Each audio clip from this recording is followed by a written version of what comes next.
Well, another day, another preview episode of your boys right here, Banditland Boulevard. My name is Trevor Howard. That is Tony LaMonica on the other side. Fan Appreciation Night is already here. It Wow. really feels like the season just completely flew by. I mean, I remember watching the home opener. What was it, 2 days after Thanksgiving? And all of a sudden, fast forward, we are approaching April 11th for Fan Appreciation Night. Another Interstate 90 battle between the Rochester Knighthawks and the Buffalo Bandits.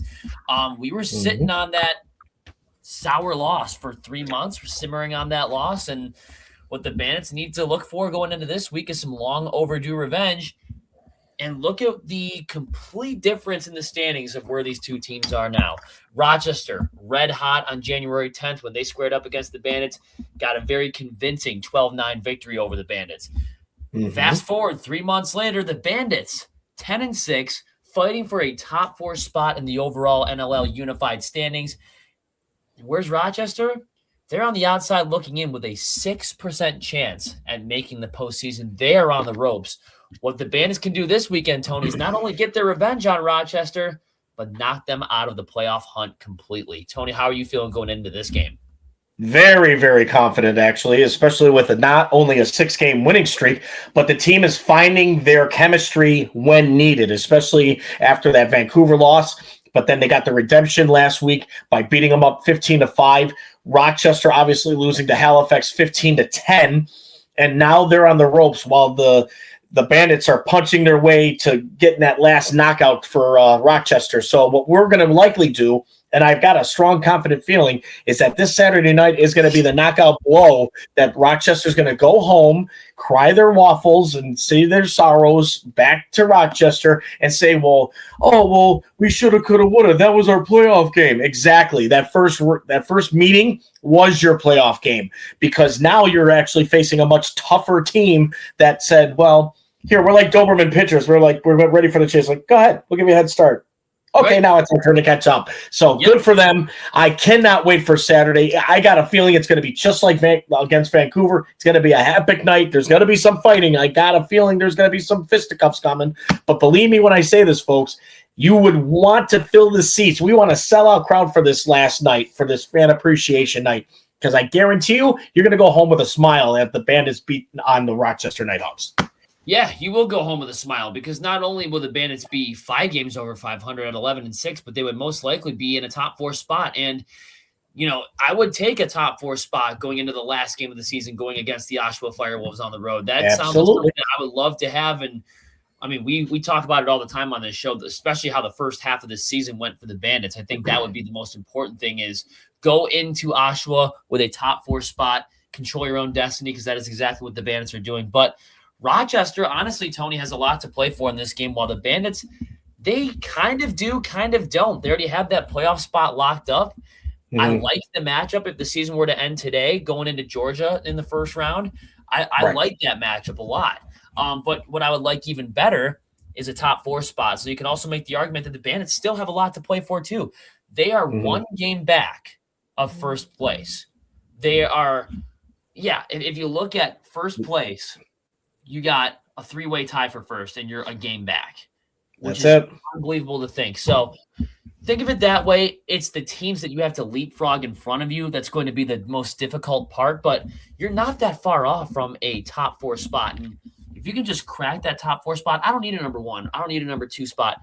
If you can just get into the top 4 and host in the quarterfinals, that is huge. So the Bandits do have a lot to play for, but Rochester has their season on the line. They have to win out, and they need other teams to lose out to even have a shot at going to the postseason. So Rochester can literally control all that they can control, but they need help around them.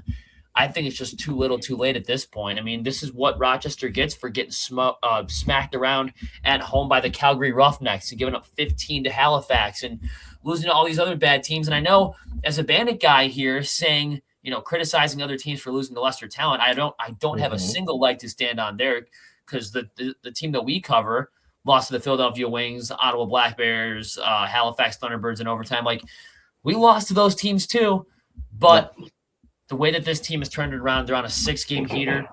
I like our chances against the Rochester Knighthawks. Nighthawks are definitely playing for a playoff spot, like you stated before. That's only a 6% chance. But coming into Buffalo, they got to have that mentality. Okay, we can't take stupid penalties. We got to play smart. We got to outplay our opponent. We got to beat them to the loose balls. We got to outscore them, obviously. And defensively, we got to help out Hartley and Hutchcraft. But the only difference is you're not in your home barn. The Bandits are. This is where they're strong at, especially in the last part of this regular season. But statistically, I can tell you, almost every single season from the past to now, it's always been Bandits lacrosse by the end of the season. And that's why they've been so successful to making it to the playoffs the entirety of the franchise history. So what does that tell you? Rochester has a lot of built-up pressure, not only just to make the playoffs this year, but it's always against their brother. It's their bigger brother they always have to face. It's against the Buffalo Bandits. And the Bandits right now, how good they've found their way from looking like they were out and about, okay, our 3 straight championships are done, and we can rebuild for next year to, wait a minute, we got a possibility for a 4th straight. Yep. That's the scary thing about how good the difference between Rochester is and how Buffalo is going into this game. So a lot on the line for both teams. For Buffalo's sake, it is a chance to climb higher in the rankings. Maybe because you beat Vancouver and you beat SAS and you split the tiebreaker with them, you have a chance to be 1-2. Good news for that. But again, it may come down to that final week. But right now, your only focus is on Rochester. You also split with Colorado, too. I think it comes down to head-to-head opponents for that tiebreaker. So, or goals for, goals against, I think. That's it. Plays a factor in that as well. So you got that to look at. And I also thought I'd throw this in there, Tony. Now that we're mentioning the Rochester Knighthawks, since January 10th, 2026, do you know how many games the Rochester Knighthawks beat the Buffalo Bandits over the last 3 years? No. 1. That was it? 10th, 2026. Wow. Man, what a streak to kill. I had to look up the historical series between these two teams. The last loss before January of 26 took place also in Rochester. That was January of 2023, the year they won the first championship out of 3. That was their first loss to them in 3 years, the one in 2026. That's crazy. So the fact that we can even mention that, so you see where the odds are kind of swayed, and then throw on top of that, look at the standings. Look at where Rochester is. What are they, in 11th? Buffalo's in 5th. Like, there you go. The one thing I do say, though, about the Bandits a lot is they like to hang with a lot of the top teams, and they kind of do tend to play down to these lesser teams. But I think you need to look back at probably before the Rochester expansion. I don't know if this Rochester – somebody can correct me in the comments, or somebody listening, any diehard Bandit fanatic. I didn't look this up beforehand, but I probably should have. Has the new expansion – Rochester Knighthawks, so we're talking 2020 and on. Has the new expansion Knighthawks ever beat the Bandits in Banditland? Genuine I'd question. have to say no. Has that ever happened? Because, well, you got a season and a half off because of the COVID pandemic. I don't think they lost to Rochester at home in 22, as far as I remember. We'd have to look at that up. I don't think they did. 2023 they beat them. 24 they beat them. 25. Did they even play at home against Rochester last year? I don't even know that off the top of my head. But then you got 2026 coming up. So I don't know if the newly expansion Knighthawks have ever beaten the Bandits in Banditland. So throw that out there. Their record, at least for this team, is not very good in this building. This core knows how to face against the Knighthawks in this building. They got 19,070 strong that are going to be coming out for Fan Appreciation Night. I know that. It's going to be a sellout on Saturday. I like our chances of going into this game. 19,070, I mean, I think Rochester Knighthawks fans would love it and start, pissing in their jammies if they got 10,000 fans come to their tiny arena. But the fact that we're going to have 19,070 all wearing orange colors, I like our odds. I really do. And I just mentioned Rochester, at least for this team. I'm not talking about the old Knighthawks. They had a pretty good record in Banditland. The new expansion Knighthawks, these guys absolutely suck in Banditland. So I thought I'd throw that out there. Yeah, we're not talking about the Halifax Thunderbirds here, the original Knighthawks. We're talking about the expansion Knighthawks. So I think with that, Tony, we got to get into our players to watch for Rochester. Try saying that 3 times fast. I will start off with this, Tony. Yeah, players to watch for Rochester. Okay. Sure. Here we go. Zed Williams, elephant Number in the room. one. I mean, bandit killer since day one of his NLL career. He killed the Bandits in Rochester 3 months ago. And maybe if we get a defensive performance like we've been seeing over the past 3 or 4 weeks, we might be able to limit him or, God forbid, shut him down entirely. Well, I think Zed Williams is out there to do what he does best, and that's to instigate and to get underneath our skins, especially with how he did it in Rochester the very first meeting. And he did end up getting a hat trick too that day too, against Buffalo, against Matt Vince, and then they had to pull him and then put him back in.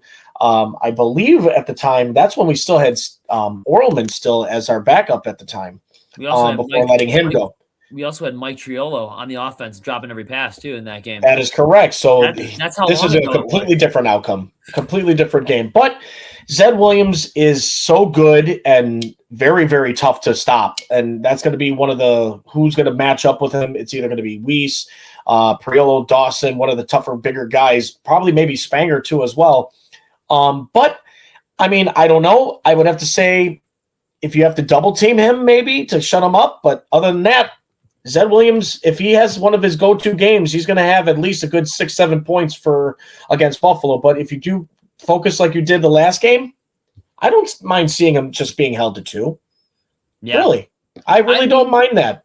Look at what they did against probably the eventual NLL MVP of the season, Keegan Ball. Kept him to 1.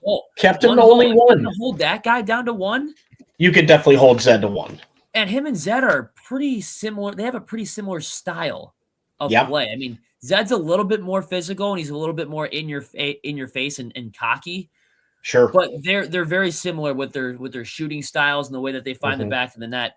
But yeah, I mean, he has his way with the Bandits, man. I mean, he grew up in New York State, grew up in Salamanca, I believe, or Silver Creek, I think it was.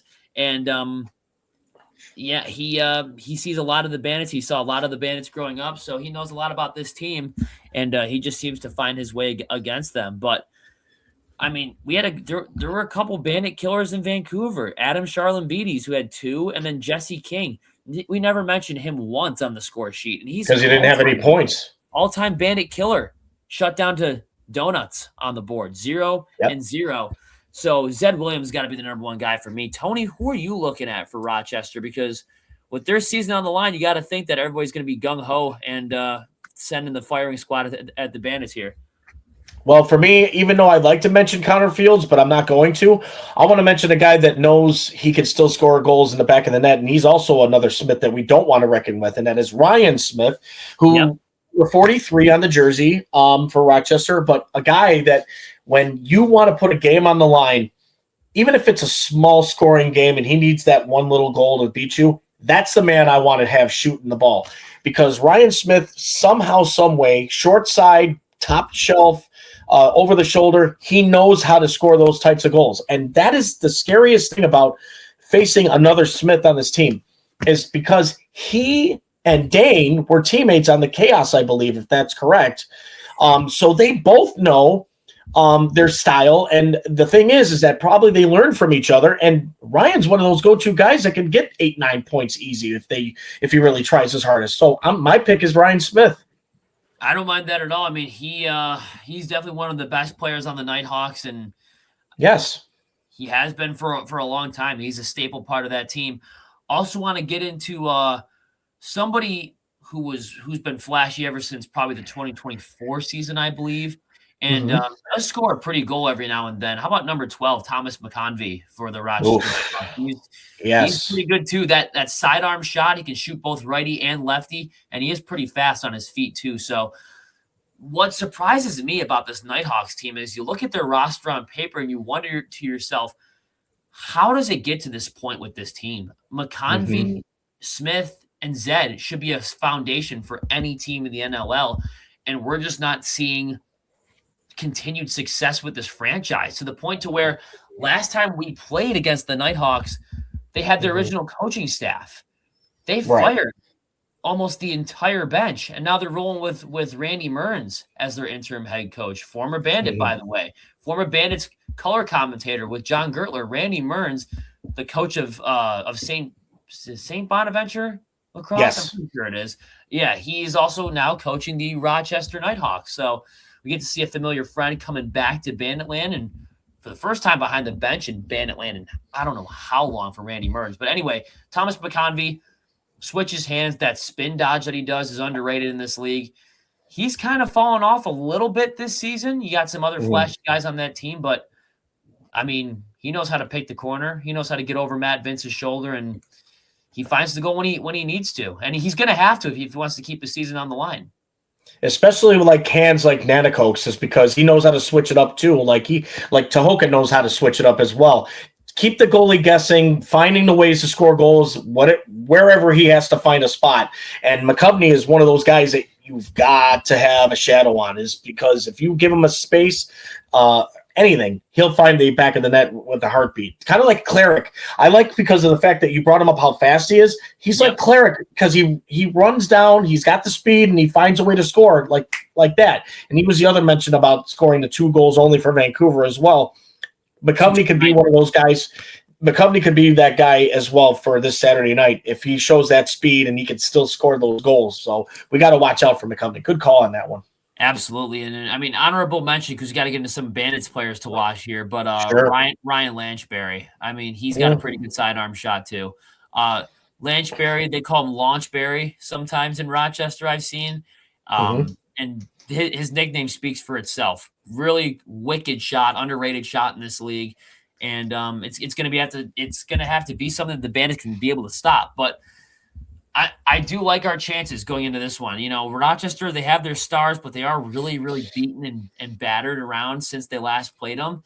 Firing the coaches in season is never a good sign of any sort of success whatsoever in any sport. So when you see stuff like that, it's kind of crisis panic mode for the Rochester Knighthawks, and I think the Bandits have the capability to really take advantage of that.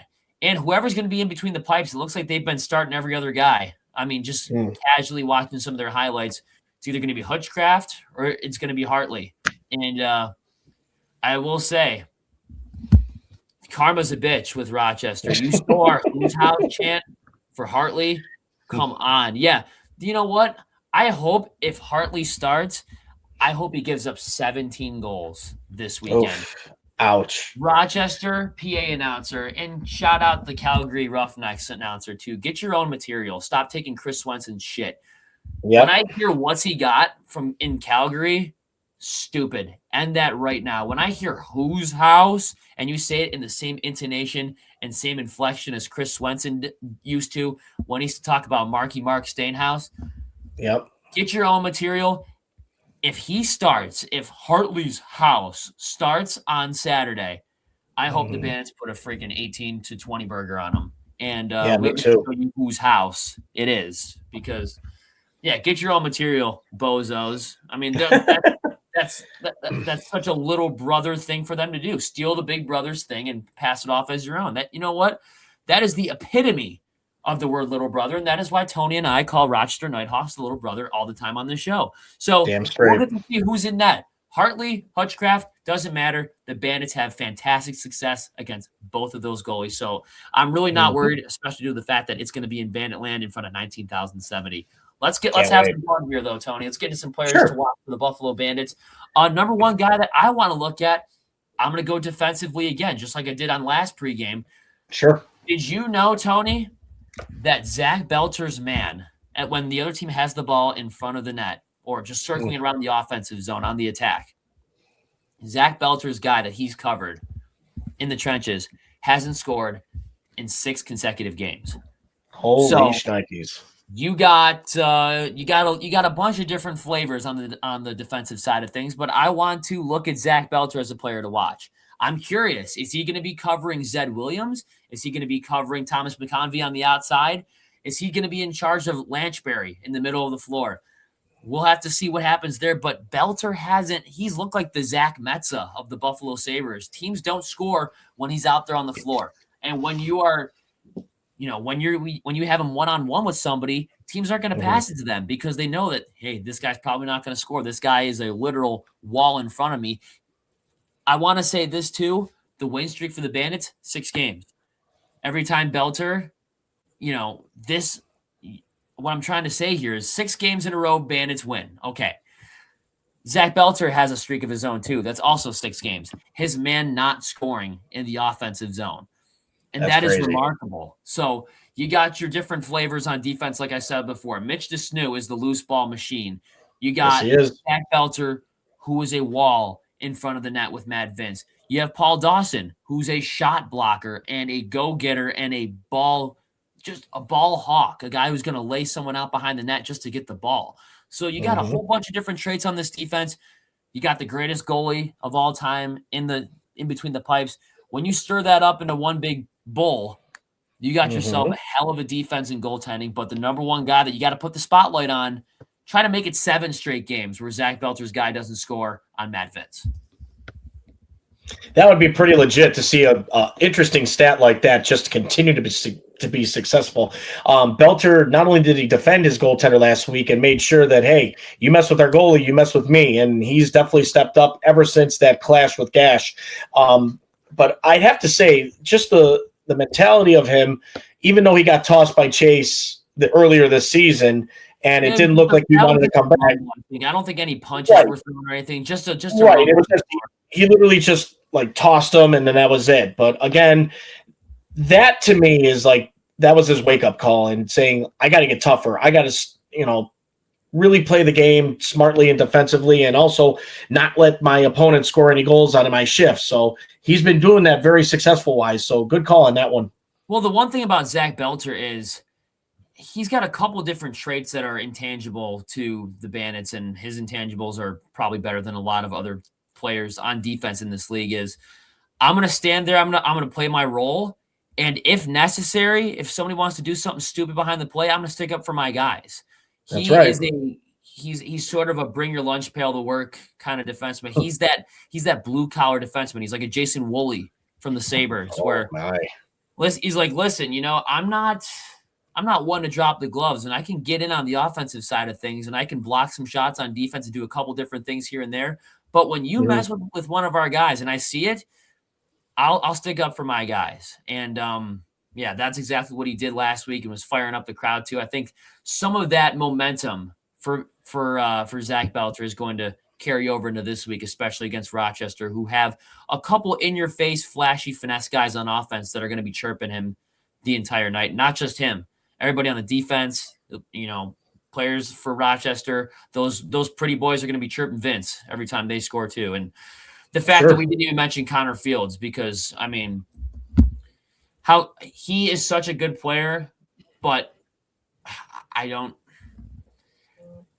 don't think we are going to welcome him back because there's really no point in that. We have we had him for a season, and ever since he left Banditland and played a game there, I don't think he's won a game in Banditland. So, and truthfully, we didn't bring up Connor Fields because I think that we have the defense and goaltending to shut him down completely. But who knows? I don't want to eat my words on that.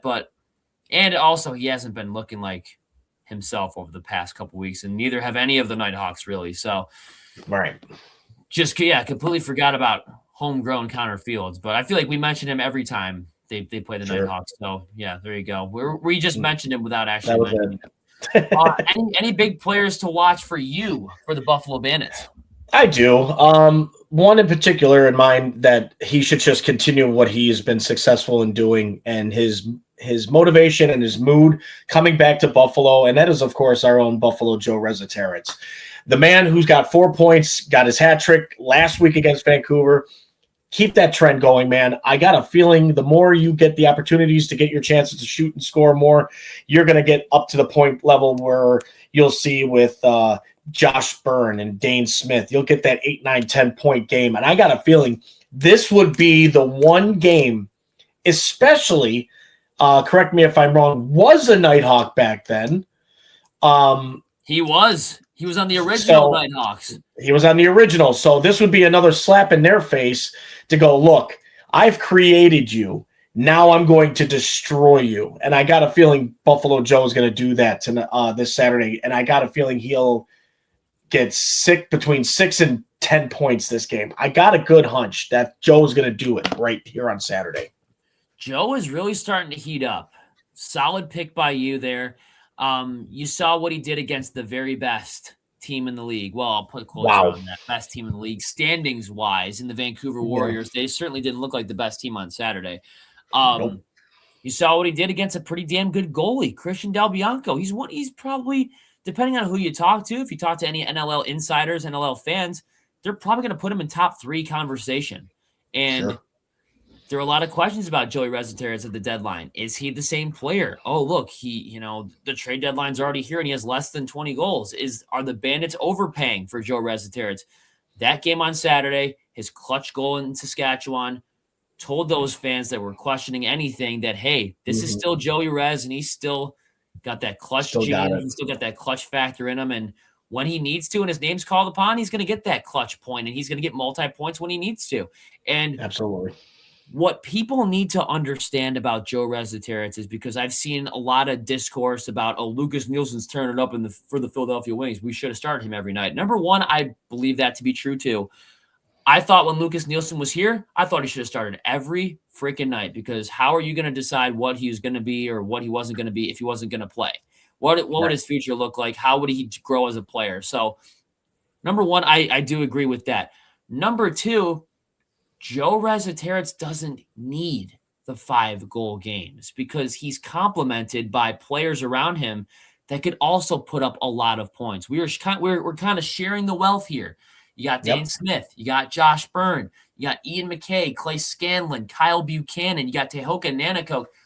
All these guys that could complement him. And even on occasion, Nick Lee, Steve Priolo, Dylan Robinson could score on occasion. So when you look at his stats in Philly, sometimes Resetarits had to score 5 goals or 6 goals. Score those sock tricks because he was the only star on the team at the time. So he needed to overcompensate for himself. And that's what I'm trying to tell a lot of people is, don't expect Joey Resetarits to come in here and get 5 goals every single night. Nope. There's so much talent on this team, way more talent on this team than there ever was in the newly expansion Philadelphia Wings. To the point where Joe Resetarits can just fit right in and play the role that he's assigned. He does not need to be the guy that gets 7 goals. He doesn't need to be Andrew Q on a Colorado team. The Bandits have so much talent. Dane Josh, Tehoka, I just named them all. What he needs to do is just fit right in, score when he needs to, get assists when he needs to. The points will find him. The goals will find him. The assists will find him. He will be fine. I thought that was a great pick by you. Rochester, though, we haven't seen Resetarits versus the Knighthawks since 2014. 15 probably. I don't know. I think, probably 2015, but I remember the 2014 playoffs against the Knighthawks where the Bandits unfortunately lost in that 10-minute mini game. Remember that when that was a thing, the 10-minute mini game? Yeah. The one thing I took away from that playoff series against the Knighthawks was Joe Resetarits went off against Rochester, especially in their building. Now, I know that these are 2 different Knighthawks teams, but if we want history to repeat itself, who knows? Maybe Joe Resetarits can do that, and Lightning can kind of strike twice in the same spot there. Sure. Who else do I want to look out for? Stay hot, 4-8 in between the pipes, Matt Vince. I mean, I want to see him. He knows Rochester all too well, even though this wasn't his original team. He played in that city for the longest time, and he used to see these guys in Buffalo twice a year, back when there was an East Division. They used to play against each other at least twice, sometimes 3 times a year. The Bandits and the Knighthawks would square off. He's got a lot of experience against these guys. He's coming off the high of last week, only giving up 5 goals to the best team standings-wise in the NLL. I'm feeling good about Matt Vince going into this week. I think we're going to get our 7th consecutive great quality start from Matt Vince. And we're going to be on to bigger and better things with an 11-6 record. Spoiler alert, City on the whole score prediction thing. But I do think we're going to win 11-6, in case you couldn't tell by Tony and my inflection and, just kind of talking about the Knighthawks as our little brother here. But anyways, Matt Vince, he is going to lock it down. I have that feeling that he's going to lock them down. Rochester is going to be walking into our building with a lot to play for, but they're also kind of licking their wounds because they can't control their own destiny. Sure, they Mm-mm. can win, but if another team wins this weekend, doesn't matter if they win or lose, Tony. Nighthawks can That's be right. eliminated by somebody else, even if they go into this building and beat the Bandits. So they're going in with a full head of steam, but they're also licking their wounds at the same time. And when Matt Vince is going up against a vulnerable team, even a semi-vulnerable team, he's one of the best goaltenders to ever, lock a team down and be the best goaltender in the National Lacrosse League, and as well as the best goaltender in Buffalo Bandits history. And I can say that without question. Number 48 obviously knows what he's doing and how well he has gone on this 6-game streak with the way he was playing. And on top of it, he proved a lot of people wrong, saying, oh, the very first half didn't look so bleak. Ever since that loss to Vancouver in February 20th, that's where it all started to sink into Matt Vince's head going, what if only I make one good solid wish to myself and bring the youth back, even on this age, and I still have the game, but I feel like I can get better, or I know there's something left in the tank. He's showing you how good this man is between the pipes. Every year. I feel like he's been put to the test, and he proves us wrong time and time again. And that's the reason why I think that's what fires him up to do so well against the doubters and those people that say, well, hang him up. You had a great career. It's over for you. It's not over by a long shot for this guy. He can play till he's 50 or whatever. But I got a great feeling that he is just going to turn it up against these guys, and he's going to lock it down and shut them up real quick on Saturday. Awesome call on your part. Not only that, but I do think Connor Farrell is likely to play on Saturday. So watch out for him if he does play. I think he'll be coming in with a full head of steam. He should be having a lot of fun out there. What I also want to say is a guy that loves facing against the Knighthawks, look out for this guy too. You might know him as the Great Dane. Does that ring a bell? Great Dane Smith loves playing the Knighthawks, dude. He is the Nighthawk killer. You know how Zed Williams is the Bandit killer? Dane Smith puts on his camo, goes outside, brings his weapons, and hunts for Rochester Knighthawks. He hunts them out of the sky, and then goes out and grabs them, puts them on the grill. He loves playing the Knighthawks, whether it's at home or on the road. Dane gets a lot of his best. Dane, whenever I think of Dane Smith, I don't think of like pretty goals or style goals. I usually give those to like Josh Byrne or Joe Rezzateritz or somebody like that. Dane gets those dirty, filthy, in-your-face goals against the Knighthawks, and that almost makes it more menacing and more intimidating. So watch out for him. Some guy that, the guy that loves facing against Rochester, the guy that knows Hutchcraft and Hartley's goaltending movements like the back of his hand.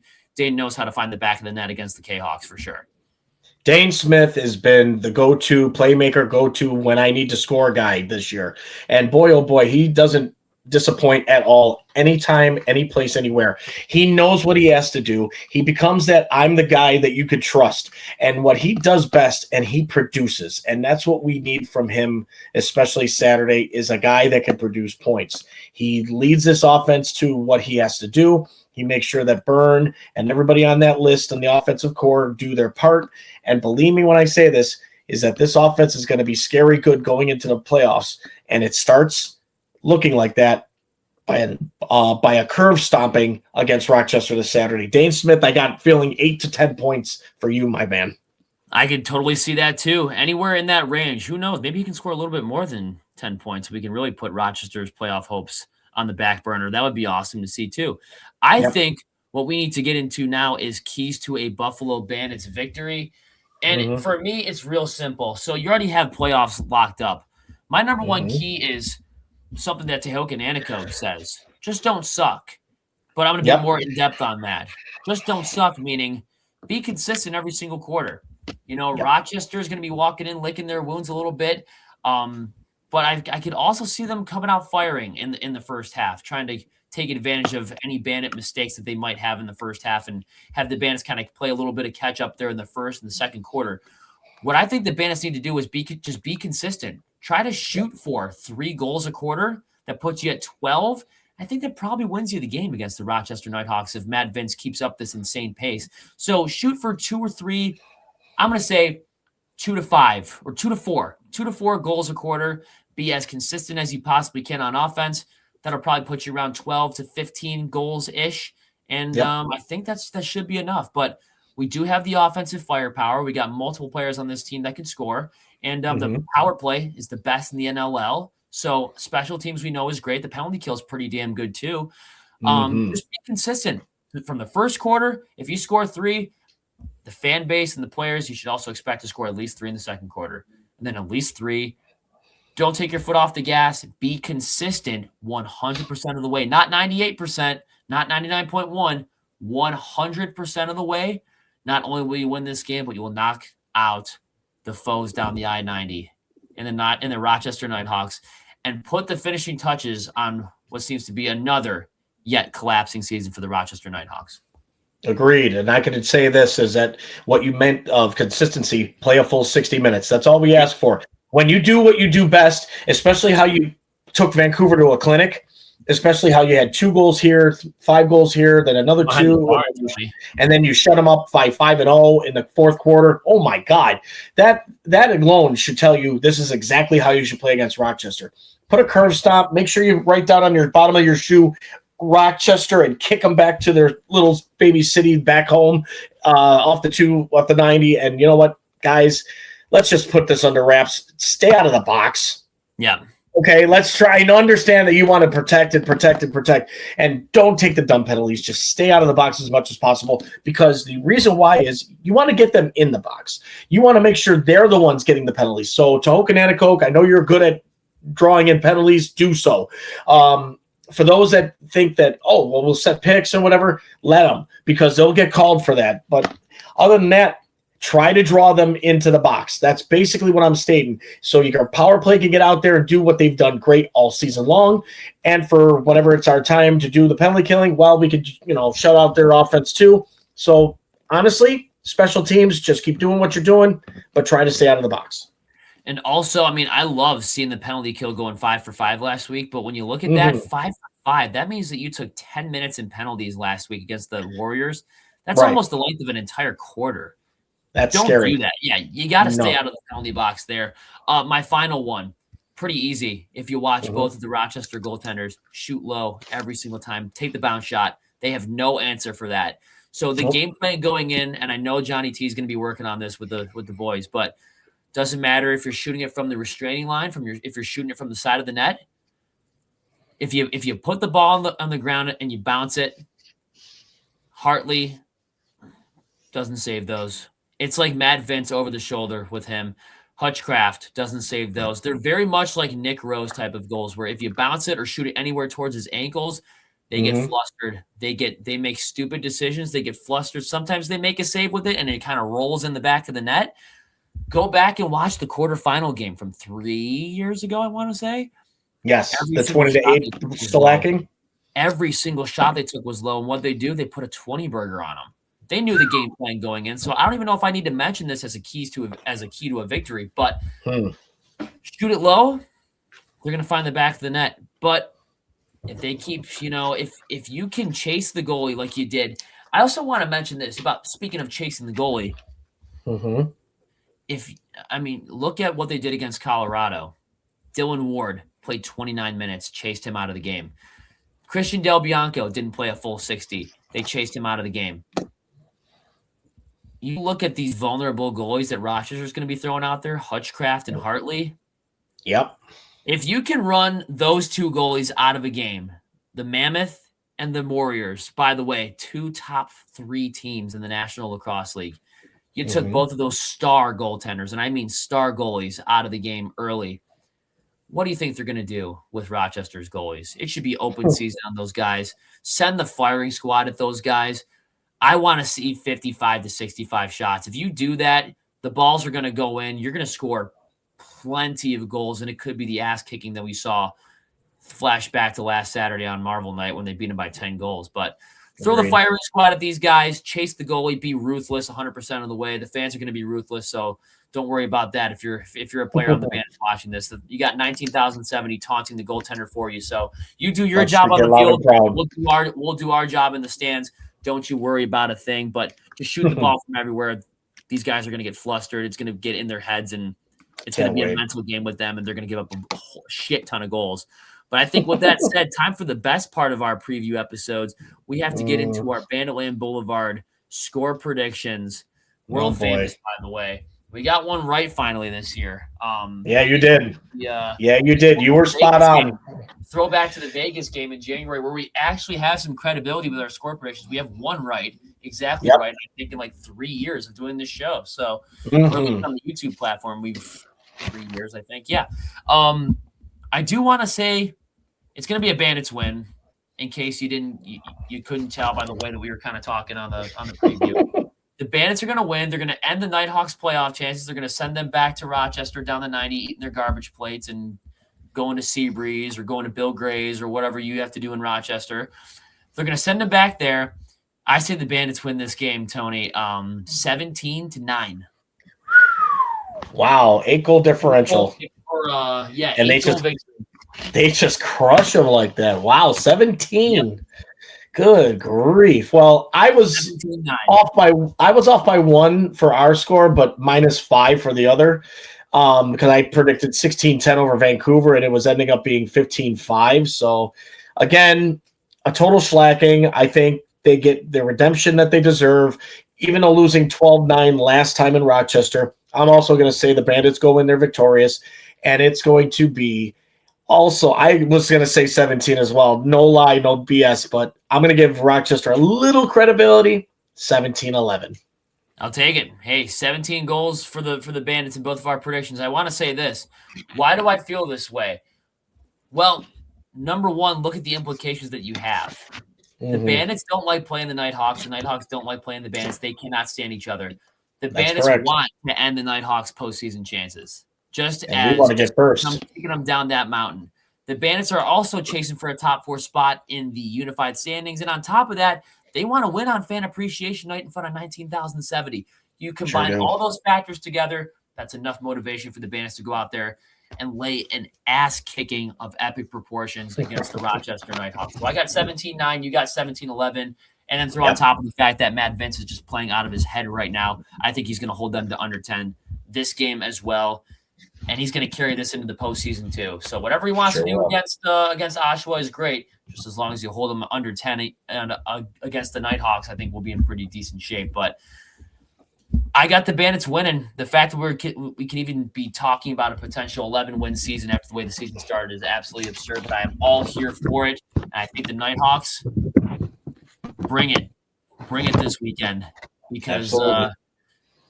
A win against the Bandits is not going to get you in the playoffs. So you better win in Buffalo, and you better cross your fingers that you get help from like half the league and try to get yourself into the playoffs. That's tough to ask for.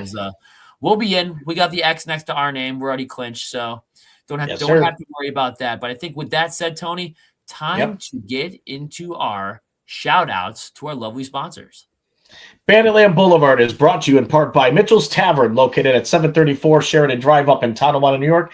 Guys, Banditland Boulevard ourselves, Tony LaMonica, over there is Trevor Howard, is telling you to go check out Mitchell's Tavern. We're telling you they have great food, amazing service. They will treat you like family.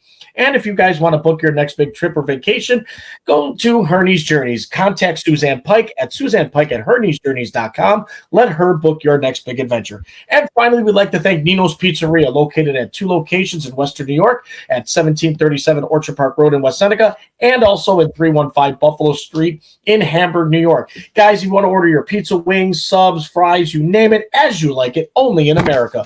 And for those watching us here live on YouTube through StreamYard, give us that like, subscribe, hit that notification bell every time we talk about Buffalo Bandits lacrosse. And for those only just listening in on every tablet, phone, or any device known to man through the radio station, through Spotify, give us that 5-star rating that we talk only good things about your boys in the orange and black, your Buffalo Bandits. Bandits, Knighthawks, Battle of the 90, chicken wings versus garbage plates. I'm ready for this. I really am, and I love playing the Knighthawks. It always feels. I think I said this on the one of the games that we previewed against the Knighthawks, and I still feel this way. It feels like waiting for Christmas Eve or something. It feels like waiting for whenever it's that. It's the weeks building up to the Toronto games and the Rochester games where I'm on the edge of my seat. I'm like, just get me to the game. Just get me to the game. Colorado, it's a little bit different. I mean, I always feel Yeah. a little uneasy playing Colorado, but when it's Toronto and it's Rochester, I'm like, all right, get me going. Let's roll. Let's roll. Let's roll. None of those feelings have ever changed, and especially due to the fact that we are both juiced up and the whole Bandits Mafia is juiced up, that the Bandits have already clinched their spot in the playoffs. Go out and do your job. We all know that you can do it. Go out and smoke them, end their postseason chances, and send them home crying. With that said, though, Tony, we also got to end this show, but we can't do that without saying three very easy words that anybody that follows the Bandits can understand. That's right. As Chris Swenson always says in Banditland, guys, help me out. In 3, 2, 1. Let's go, Bandits. Let's go. Get them, boys, this Saturday. Kick their ass and send them back to Rochester where they belong. Oh, you were going to make playoffs? It doesn't look like it's your day. Sorry. Not sorry.